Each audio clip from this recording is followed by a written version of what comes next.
Have you ever wondered why, according to Catholic theology, we all share in the guilt of Adam and Eve's original sin?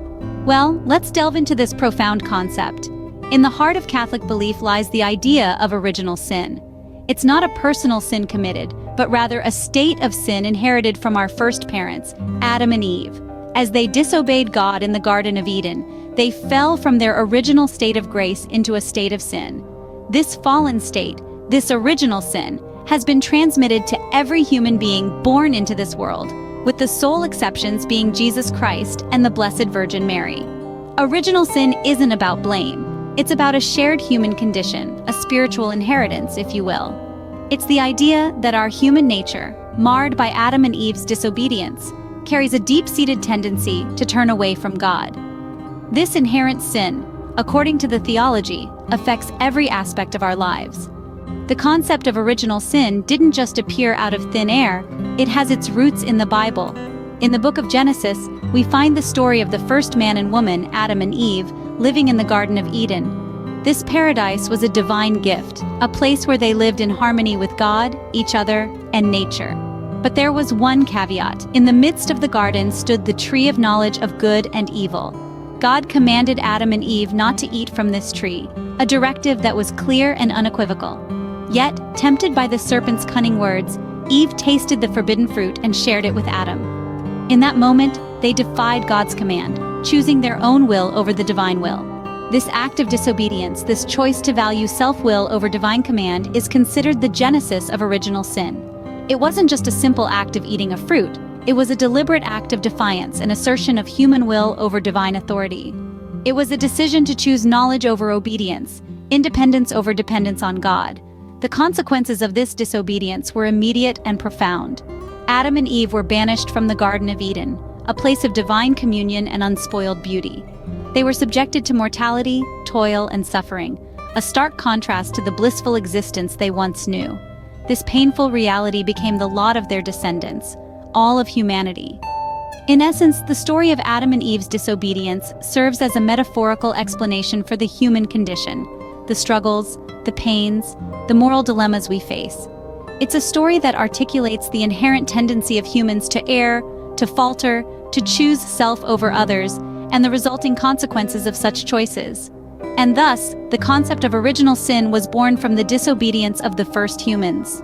It's a concept that has shaped theological thought, moral teachings, and our understanding of human nature throughout the ages. And it all began with a bite of forbidden fruit in a garden long, long ago. The early church fathers played a significant role in developing the concept of original sin. These influential figures, such as St. Augustine and St. Jerome, provided the theological framework that shaped the Church's understanding of this complex doctrine. St. Augustine, a 4th century bishop in North Africa, is often credited as the architect of the original sin concept. He proposed that humanity was collectively in Adam when he sinned. Thus, all humans inherit this state of sin. Augustine saw original sin not merely as an inherited condition, but as a personal guilt. He believed that everyone is born with a sinful nature due to Adam's transgression, and this nature leads us to sin. On the other hand, St. Jerome, a contemporary of Augustine, emphasized the role of free will in sin. While he acknowledged the inherited nature of original sin, he believed that personal sin arises from individual choices, not merely from our fallen nature. Jerome's perspective reminds us of the importance of personal responsibility in our actions. The views of these church fathers were not formed in a vacuum. They emerged from their personal experiences, their interpretation of biblical texts, and the theological debates of their time. Despite their differences, both Augustine and Jerome agreed that original sin is a profound problem that affects all humanity, and that only through Christ's redemptive work can this problem be addressed. The perspectives of these early church fathers continue to influence theological thinking today. Their writings have shaped the Catholic Church's official teachings on original sin, found in the Catechism of the Catholic Church. They have also influenced the views of many Protestant denominations, as well as the debates among modern theologians. It's important to note that while these church fathers had significant influence, they did not have the final word on the matter. The understanding of original sin, like many theological concepts, has evolved over time and continues to be explored and debated today. The Church Fathers left an indelible mark on the understanding and interpretation of original sin. Their insights provide a foundation for ongoing conversations about humanity's fallen state and the need for divine grace. As centuries passed, the Church's understanding of original sin evolved. The Middle Ages, a time of profound intellectual and spiritual exploration, saw theologians like St. Thomas Aquinas wrestle with the concept of original sin. Aquinas, a Dominican friar and a great synthesizer of Christian thought, grappled with reconciling the idea of an all-loving God with the presence of original sin in every human soul. He posited that original sin was not a personal sin, but a state of sin inherited from Adam's disobedience. For Aquinas, this state of sin was not a result of individual actions, but rather a deprivation of original justice and holiness that humans were meant to possess. Meanwhile, the Reformation period, a time of great upheaval and change within the Church, saw figures like Martin Luther and John Calvin bringing their own perspectives to the table.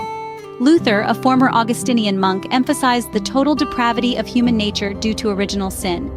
He argued that this sin was so deep-rooted that humans could not free themselves from it without divine grace. John Calvin, a central figure in the development of the system of Christian theology later called Calvinism, echoed Luther's thoughts. He argued that original sin spread like a hereditary disease from Adam to all his descendants, corrupting the very core of human nature. Calvin saw humanity as totally depraved and incapable of choosing good over evil without divine intervention. As these perspectives circulated, debates and controversies inevitably arose. Some questioned how a just and loving God could allow such a state of sin to exist. Others wondered about the implications of this sin for unbaptized infants. These debates sparked a journey of theological exploration that would continue for centuries, shaping and reshaping the Church's understanding of original sin. The Middle Ages and the Reformation period saw a deepening and expansion of the understanding of original sin. In today's discourse, we turn our attention towards a crucial theological concept, original sin, as expounded by the Catechism of the Catholic Church.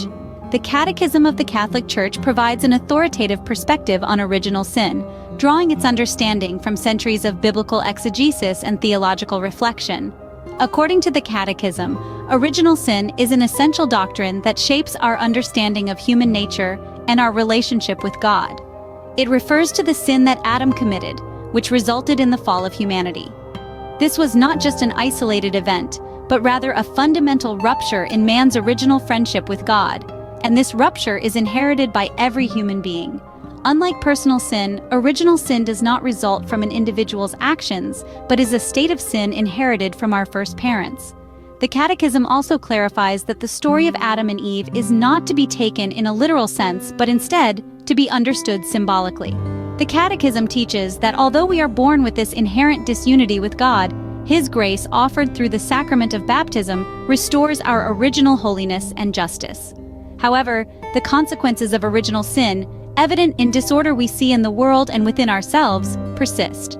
The Catechism further affirms the reality of Christ's redemption as the ultimate remedy for the estrangement caused by original sin. As such, the Catechism of the Catholic Church presents original sin as a foundational doctrine that acknowledges human fallibility, emphasizes our need for God's grace, and underscores the transformative power of Christ's redemption. In essence, the Catechism frames original sin as a crucial theological concept that continues to shape the understanding and practice of the Church today. So, what have we learned about the concept of original sin in Catholic theology? Original sin, as we've discovered, is not just a simple doctrine, but a complex theological concept with deep roots in Christianity. It's the belief that we, as humans, inherit a state of sinfulness from our first parents, Adam and Eve, based on their initial disobedience in the Garden of Eden. We've also learned that the early Church Fathers played a pivotal role in shaping this belief, with figures like Augustine leading the charge. Over time, medieval and Reformation thinkers brought their own perspectives, giving us a more layered understanding of original sin. In the modern era, the concept continues to evolve and is interpreted in various ways, but the kernel of the idea remains the same. Original sin is a fundamental aspect of the human condition, and it shapes our understanding of moral behavior.